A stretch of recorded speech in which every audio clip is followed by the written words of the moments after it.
Welcome my dear ফেলাস। আজকের এই ভিডিওটা ক্লাস 8-এর লেসন 1 দ্য ওয়াইন্ড ক্যাপ মানে হাওয়া টুপি। এটা রাইটার হচ্ছেন জেন ইয়েলেন। আচ্ছা, প্রত্যেকটা টেক্সট শুরুর আগে তোমরা দেখে থাকবে যে 2-3টে করে প্রশ্ন করা থাকে। লেটস শেয়ার বলে যে পার্টটা থাকে সেখানে। তো এইখানেও 2টো প্রশ্ন আছে, প্রশ্নগুলো দেখে নেওয়া যাক কী করা হয়েছে। Do you think living on a ship or the sea is more enjoyable than living on land? তোমার কি মনে হয় যে কোনো একটা জাহাজে সমুদ্রে বসবাস করাটা এই জমিতে বসবাস করার থেকে বেশি enjoyable? How do you think our lives would change if we have magic power to control the weather? তোমার কি মনে হয় যদি আমাদের কাছে ম্যাজিক পাওয়ার থাকতো, যদি আবহাওয়াটাকে কন্ট্রোল করার ক্ষমতা থাকতো, তাহলে আমাদের জীবনটা কীরকমভাবে পরিবর্তন হতে পারতো? মানে আমাদের যদি কন্ট্রোলেই থাকতো যে আমরা এখন শীতটাকে বর্ষা করে দেবো, বর্ষাটাকে গরমকাল করে দেবো, যদি এই রকম ক্ষমতা আমাদের থাকতো তাহলে ব্যাপারটা কেমন হতো, আমাদের জীবনটা কেমনভাবে বদলাতো? তোমার কি মনে হয়? এই 2টো প্রশ্ন দিয়ে বলছে। দেখা যাক এই রকম এই রিলেটেডই আমরা একটা টেক্সট পড়তে চলেছি, এইটুকু হিন্ট তো আমরা পেয়েই গেলাম। Let's read. There was once a lad who wanted to be a sailor, but his mother would not let him go to the sea. একদা এক সময় একটা ছেলে ছিল যে চেয়েছিল নাবিক হতে, কিন্তু তার মা তাকে কখনোই সমুদ্রে যেতে দিত না। Child, what do you know of sailing? She would say. You are a farmer's son. You know the turn of the seasons and the smell of the soil, but you do not know the sea. ওর মা বলল, বাচ্চা তুমি সমুদ্রযাত্রা সম্পর্কে কি জানো? তুমি তো একটা কৃষকের ছেলে, তুমি জানো ঋতু পরিবর্তন, তুমি জানো মাটির গন্ধ, তুমি সমুদ্রের ব্যাপারে কিছুই জানো না। Now the boy whose name was John had always obeyed his mother. এখন ছেলেটার নাম ছিল যে জন, সে সব সময় মায়ের কথা মেনেই চলতো। So he went about his farm work with a heavy heart but did not again mention the sea.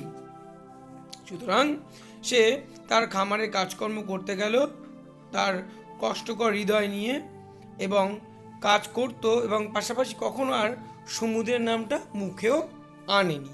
মা যেহেতু না বলেছে তাই আর কখনো উল্লেখও করেনি। যদিও তোমরা কখনো এই ধরনের কিছু করো না, মা না বলুক আর হ্যাঁ বলুক, ইচ্ছা অনুযায়ী কাজ তোমরা করতেই থাকো। One day he had been walking behind the plow. একদিন ও তার চাষের জায়গাটার পেছন দিয়ে ও হাঁটছিল। He all but ran over a tiny green turtle on a clod of dirt. ও তো প্রায় একটা ছোট্ট সবুজ কচ্ছপ যেটা ময়লায় পুরো আবৃত ছিল সেটাকে চাপা দিয়েই দিয়েছিল। He picked the turtle up and set it on his head where he knew it would be safe. ও তারপরে কচ্ছপটাকে তুললো, মাথার মধ্যে রাখলো, জানতো ওইখানটায় ও কচ্ছপটা নিরাপদ থাকবো, তার জন্য কী করলো, ওটাকে মাথার উপরে রেখে দিল। When he was done with plowing, John plucked the turtle from his head. যখন ওর চাষের কাজকর্ম শেষ হয়ে গেল তখন জন কচ্ছপটাকে তার হাতে নিল মাথার থেকে। To his utter surprise, he found that it had turned into a tiny green fairy man that stood upon his palm and bowed. ও তো এটা দেখে অবাক হয়ে গেল, ওই কচ্ছপটা একটা ছোট্ট সবুজ রঙের পরীতে রূপান্তরিত হয়ে তার হাতের তালুর মধ্যে দাঁড়িয়ে রইল এবং তাকে নমস্কার জানালো নতজানু হয়ে। তোমরা দেখতে পাচ্ছ ছবিতে কীরকম অবস্থায় ওই একটা কচ্ছপ একটা তালুর মধ্যে একটা পরীতে রূপান্তরিত হয়ে গেল। I thank you for your kindness. Tell me your heart's desire and I will grant it to you for saving my life, said the fairy. পরীটা বলল, তোমার কাইন্ডনেসের জন্য, তোমার দয়ার জন্য আমি তোমাকে ধন্যবাদ জানাচ্ছি। তোমার হৃদয়ের ইচ্ছাটা আমাকে জানাও, আমি তোমার হৃদয়ের ইচ্ছাটাকে পূরণ করব আমার জীবনটাকে বাঁচানোর জন্য। এই কথাগুলো পরীটা বলল। John bowed back but said nothing. জনও ওকে উল্টো নমস্কার জানালো কিন্তু ও কিছু বলল না। কেন বলল না? কারণ আমরা জানি ওই যে ওর মা বলেছে, তারপর থেকে আরও মুখেও আনবে না। মা যেহেতু বারণ করেছিল, আর ওর হৃদয়ের ইচ্ছা কি আমরা সবাই জানি, ইতিমধ্যে আমরা পড়েছি। কিন্তু এটা তো পড়ি ছিল। Although his heart yearned to go out to the sea, he did not express his wish. যদিও তার গভীর ইচ্ছা ছিল সমুদ্র যাত্রা করার, কিন্তু সে তার ইচ্ছাটা প্রকাশ করলো না। The green fairy man could read a heart easily, so he said, I see you wish to go sailing. তখন সবুজ পরীটা যে কোনো মানুষের হৃদয় খুব সহজেই পড়তে পারত। তা ও বলল, আমি দেখতে পাচ্ছি তোমার সমুদ্র যাত্রা যাওয়ার দিকে ইচ্ছা আছে। John's face answered for him. এই কথাটা বলার পরে জনের মুখ দেখে সে বুঝে গেল উত্তরটা কি হতে পারে। এইখানে শেষ হচ্ছে আমাদের ইউনিট 1। চলে আসছি unit 2-তে। Let's continue with Unit 2. Since you put me on your head like a hat to keep me safe, I shall give you a different kind of cap in return, the kind sailors most desire. যেহেতু তুমি আমাকে তোমার মাথার ওপরে একটা টুপির মতো করে রেখেছিলে আমাকে নিরাপদে রাখার জন্য, তাই তোমাকে আমি একটা ভিন্ন ধরনের টুপি দেব এর বদলে। এমন এক ধরনের টুপি যেটা বেশিরভাগ নাবিকদেরই পছন্দের জিনিস হবে। A cap full of wind, একটা এমন টুপি যেটা বাতাসে ভরা। But there is one warning, no human hand will ever be able to take it off. কিন্তু একটা সচেতনতাও আছে, কিন্তু কোনোদিনও কোনো মানুষের হাত এই টুপিটা খুলতে পারবে না। Then, with a blink, the fairy man disappeared, leaving a striped cap behind. এইবার এক চোখের পলকেই ফেয়ারি ম্যানটা ওখান থেকে উধাও হয়ে গেল, পেছনে ফেলে গেল টুপিটা। Young John put the cap on his head and ran home to tell his mother. আমাদের এই যুবক জন মাথার উপর টুপিটা পরে নিয়ে দৌড়ে গেল মায়ের কাছে বলতে। No good will come of the wind cap, she said. মা বলল, এই টুপি টুপি দিয়ে কিচ্ছু হবে না। But the lad who would have none of her cautions. কিন্তু ছোকরাটা আর এখন ওই আর মায়ের সচেতনতা আর ওকে কাজে লাগাতে পারলো না, মানে ওকে আর বাধা দিতে পারলো না।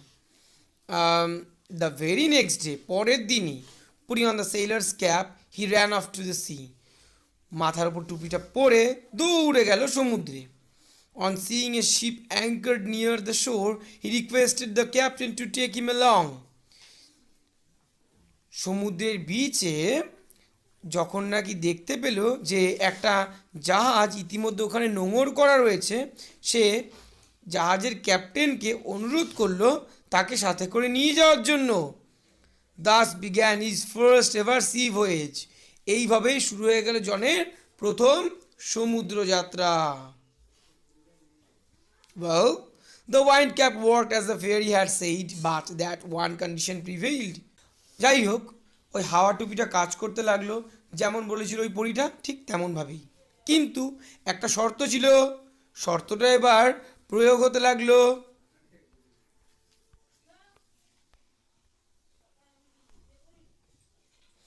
Now that was both bad and good. It was bad because John could neither take his cap off before his captain nor at bedtime. এখন এই টুপিটার একটা ভালো দিকও ছিল, একটা খারাপ দিকও ছিল। এটার খারাপ ছিল এই কারণে যে টুপিটা জন না ক্যাপ্টেনের সামনে খুলতে পারবে, সম্মান জানার জন্য সাধারণত টুপি খুলি, সেটা তো পারবে না। নাই বা ঘুমানোর সময় খুলতে পারবে, কারণ কোনো মানুষের হাত খুলতে পারবে না, আমরা আগেই জানতে পেরেছি। And it was good because neither could he lose the cap nor could it be stolen from him. আর এটার ভালো দিক কী ছিল? এখন এই টুপিটাও কোনো দিন হারাবেও না, খুব মূল্যবান টুপি, নাই বা কোনো দিন এটা ওর থেকে কেউ চুরি করতে পারবে। Since it was wind that sailors called for and the wind that John could supply the since it was wind that sailors called for and wind that John could supply, he soon became very popular. যেহেতু নাবিকরা যেই দিক থেকেই হাওয়া চাইতো না কেন সেটাকেই supply করতে পারতো আমাদের জন, তাই নাবিকদের মধ্যে জন খুব বিখ্যাত হয়ে গেল। When he twisted the cap he could summon the east wind and the west wind. যখন ও একটা মোচড় দিত ওই টুপিটাতে, তখন ও ডেকে নিতে পারতো পূর্ব দিকের বাতাস বা পশ্চিম দিকের বাতাস। He could also turn it to call both the north as well as the south wind. উল্টো দিকে ও উত্তর এবং দক্ষিণের হাওয়াটাকেও বদলাতে পারতো। The captain would therefore never part with the prize sailor and let him ashore. তাই ক্যাপ্টেন এই আশীর্বাদ প্রাপ্ত নাবিককে কখনো পর্যন্ত নিজের থেকে আলাদা হতে দিত না, নাই বা ওকে কখনো সমুদ্র থেকে ল্যান্ডে যেতে দেওয়ার অনুমতি দিত। For a year and a day young John did not set foot on land. বছর পেরিয়ে গেল, কিন্তু জন তখনও পর্যন্ত জমিতে পা রাখতে পারল না। He saw nothing but the churning of the waves. ও চারিদিকে শুধুমাত্র ঢেউ আর ঢেউ দেখতে পাচ্ছে, এছাড়া আর কিছুই নয়। Soon there grew in his heart a strong desire to see the land. খুব শীঘ্রই তার মনে এবার গভীর ইচ্ছা হলো যে ল্যান্ড বা জমি দেখব। অর্থাৎ যখন ও ল্যান্ডে ছিল তখন ওর ইচ্ছা হয়েছিল সমুদ্র দেখবে, এখন সমুদ্রে আছে ল্যান্ড দেখবে। এরকম দোটানার মধ্যে পড়ে গেল আমাদের এই জন। কিন্তু এখনও পর্যন্ত আমরা পড়ে জানতে পেরেছি ওকে তো হাতছাড়াও করবে না ওই নাবিক। কেন জানে আমার হাতছাড়া হয়ে অন্য কোনো জাহাজে উঠলে সেই জাহাজের অ্যাডভান্টেজ, আমি ওকে আমার এখান থেকে ছাড়বো না। ব্যাটাকে যেতেও দিচ্ছে না, খুব কষ্টে পড়ে গেল। দেখা যাক ইউনিট 3 কী বলছে। Let's continue. Oh, let me go ashore just for one day, he begged the captain when they had sighted the land. জমিটাকে দেখার পরে জন বলল, প্রায় ভিক্ষার মতো করে বলল তাদের ক্যাপ্টেনকে, আমাকে একদিনের জন্য অন্তত যেতে দিন ল্যান্ডে। He promise he would return but the captain was unmoved. সে প্রতিজ্ঞা করেছিল ফিরে আসবে, কিন্তু ক্যাপ্টেন তার কথার থেকে অনড়। However, John could not stop dreaming of the land. যাই হোক না কেন, জন ওই ল্যান্ডের ব্যাপারে স্বপ্ন দেখা থেকে থামতে পারলো না। অর্থাৎ ওইবার স্বপ্ন দেখতে লাগলো ল্যান্ডকে নিয়ে। ওয়ান কোয়াইট আফটারনুন, একদিন এক শান্ত বিকেলবেলা, he lay fast asleep and fell to dreaming again. ও একদিন খুব তাড়াতাড়ি শুয়ে পড়ল এবং আবার শুরু করলো ল্যান্ডকে নিয়ে স্বপ্ন দেখা। আননোন টু হিম, ওর অজান্তেই the ship stood offshore from his old farm. ওই জাহাজটা তার ওল্ড ফার্মের যে সবথেকে কাছের যে বিচ ছিল সেইখানে প্রায় কাছাকাছি চলে এসেছিল। In John's dream the seasons turn rapidly and as each turn so did John in his bed. স্বপ্নে জন কী দেখছিল? ঋতু খুব তাড়াতাড়ি করে পরিবর্তন হচ্ছিল, আর ওই ঋতু যতবার পরিবর্তন হচ্ছিল ততবারই জন নিজে বিছানার মধ্যে পাল্টি খাচ্ছিল। Consequently the cap on his head twisted round and about. ফলস্বরূপ তার মাথার ওপরে থাকা টুপিটাও এই দিক ওই দিক করছিল, ঘোরাঘুরি করছিল। It called up a squall from the clear sky that hit the ship without a warning. এইবার ওই মুক্ত পুরো একেবারে পরিষ্কার আকাশ থেকে হঠাৎ করে দমকা হাওয়ার মতো ঝড়ের মতো এসে ওই জাহাজটাকে এসে ধাক্কা মারল, কোনো আগাম সচেতনতা না দিয়ে। The wind had been whirling about the boat, tearing the sails and snapping the spars. বাতাসটা এবার ওই জাহাজের চারিদিকে পাক খাচ্ছিল এবং তার সাথে সাথে ও নৌকোর দাঁড় পাল সমস্ত কিছু ছিঁড়ে ভেঙে ফেলছিল। It's his fault, the sailors cried. নাবিকটা চিৎকার করে বলে, এটা নিশ্চয়ই ওর fault. They shouted in anger and fear and tried to rip the cap off his head. তারা রেগে এবং ভয়ে চেষ্টা করলো জনের মাথা থেকে টুপিটা খুলে নেওয়ার জন্য। Well, they were unsuccessful, for it was a fairy cap. যাক, কি আর করার ছিল, তারা অসফল হলো, কারণ এটা কি ছিল? এটা একটা পরিয়ে দেওয়া টুপি ছিল। They pulled it and twisted it, and so the squall became a storm, the mightiest they had ever seen. তারা ওটা টানলো, তারা টুপিটাকে নিয়ে মোচড়ামুচড়ি করতে লাগলো, আর এতে আরও ভয়ঙ্কর হলো। ওই যে দমকা হাওয়াটা এসছিল ওটা এবার একটা ঝড়ে রূপান্তরিত হলো, তাদের দেখা সব থেকে শক্তিশালী ঝড়। The captain ordered his men to bring John before him. Captain তখন ওই কর্মচারীদেরকে বলল জনকে তার সামনে আনার জন্য। In anger he grabbed him by the tail of his striped cap, twisted him thrice and flung him out to the sea. রাগে তখন ও ক্যাপ্টেন কি করলো, জনের টুপির পেছন দিকটা ধরে, ওই ডোরাকাটা টুপি ছিল, টুপিটা স্ট্রাইপ দেওয়া ছিল আর কি, ধরে মুচড়ে 3 বার ওকে ঘুরিয়ে ছুঁড়ে ফেলে দিল একদম সমুদ্রের মধ্যে। But the wind scooped up by the cap spun the ship 3 times round. এইবার যেমনভাবে ওকে 3 বার ঘোরানো হয়েছিল ঠিক তেমনভাবেই আরও 3 বার ওই জাহাজটাও পাকিয়ে নিল। কারণ ওকে 3 বার ঘুরিয়েছে মানে টুপিটা 3 বার ঘুরেছে, টুপিটা 3 বার ঘুরেছে মানে হাওয়াও 3 বার ঘুরেছে, হাওয়া 3 বার ঘুরেছে মানে জাহাজটাও 3 বার পাকিয়ে নিয়েছে। একটা ভয়ঙ্কর পরিস্থিতি তৈরি হয়েছে। As John went under the waves, the cap came off his head. এবার ওকে তো সমুদ্রে ছুঁড়ে ফেলে দিয়েছে, যেই ও জলের তলায় চলে গেছে ওই ঢেউয়ের জন্য ওর মাথা থেকে তখন টুপিটা খুলে গেছে। Soon the storm stopped and John swam ashore.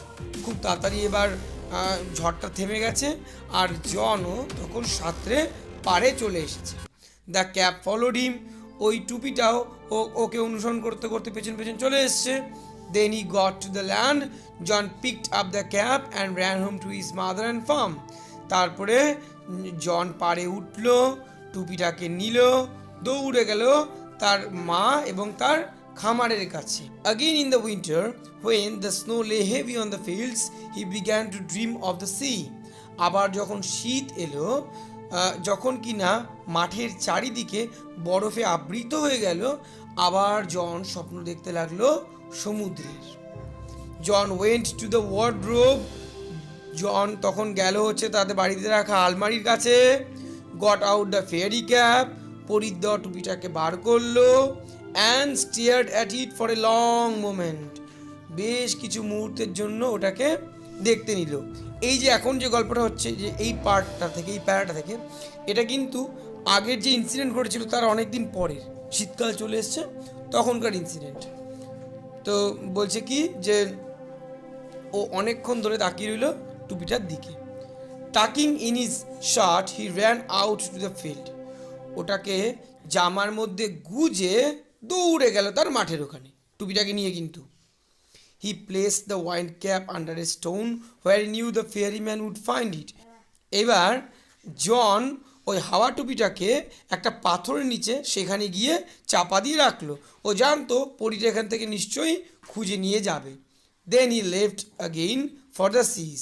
তারপরে আবারও চলে গেল সমুদ্র যাত্রায়। তার মানে এবারও সমুদ্র যাত্রায় কোনো রকম হেল্প না নিয়েই যাচ্ছে। Last para. For the rest of his life John spent half the year on a ship and half on the shore till at last he owned his own boat and 100 acre of farmland. তারপরে তার জীবনের বাকি সময়টুকু জন অর্ধেকটা কাটাতো জাহাজে, অর্ধেকটা কাটাতো পাড়ে, যতদিন না পর্যন্ত ও নিজের একটা নৌকো কেনে আর 100 একরের জমি কিনলো। তার মানেটা কি, ও এবার দুটো কাজই করতে লাগলো। ও জাহাজেও যেতে লাগলো, ও পাড়েও থাকতে লাগলো। তার জন্য জমিও কিনলো 100 একর, আবার একটা বোটও কিনলো নিজস্ব। From then on he came to be known as Captain Turtle, for he was as much at home on the water as he was on the land.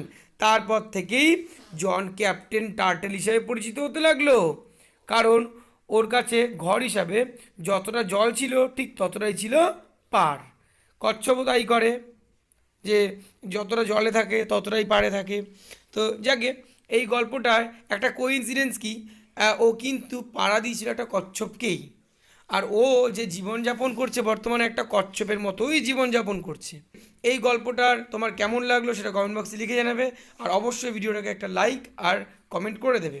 ঠিক আছে, বন্ধুদের মধ্যে শেয়ার করে দিতে পারো, এটা আশা করছি তোমার বন্ধুদের হেল্প করবে, যেহেতু নতুন বছর শুরু হয়েছে নতুন ক্লাস দিয়ে, নতুন টেক্সট দিয়ে। আজকের এই ভিডিওতে এতটুকুই থাক, বাকি হয়তো পরের ভিডিওতে হবে। Till then goodbye and have a nice time.